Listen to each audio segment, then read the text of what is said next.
The grain elevators you see as you meander around Chicago these days were once much more than massive canvases for urban graffiti artists. Those that remain stand as stoic reminders to an era when the city of big shoulders was also known as the stacker of wheat. The city's transportation infrastructure made it an ideal spot for the transfer of grain from the prairies to the world. But these massive monuments to America's agricultural might had a dangerous downside. All the lumber and dried grain made fires frequent occurrences, and when particles of grain mix with air, the dust becomes a deadly explosive that can be set off with a tiny spark. Almost every town with a grain elevator had a story about an explosion that took place there. Chicago has dozens of such stories. One of the most spectacular and deadly occurred on May 11, 1939. Shortly before 9 a.m. on that Thursday morning, men from the Rosenbaum grain elevator were just opening the plant. Rosenbaum controlled about a dozen grain elevators in Chicago at the time.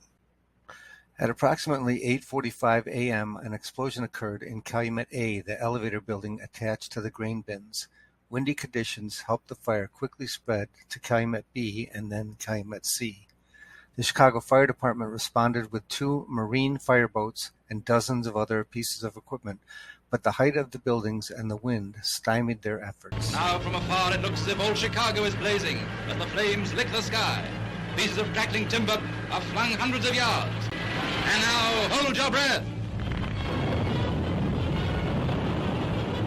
These are some of the most amazing shots that have ever appeared in a newsreel. Another great wall comes down.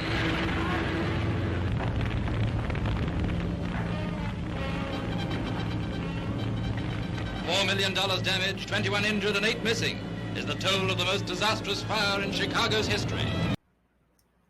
That may be a bit of an exaggeration, but the 8 people the newsreel reported missing had all died in the initial explosion. A 9th person died later from injuries suffered in the fire. A crowd of 25,000 people gathered to watch the fire throughout the day. The stench of rotting grain remained in the neighborhood for months. The land eventually became a dump site for steel waste and sits mostly empty today. A memorial can be found in Oakwood Cemetery for 4 of the men who were killed that day.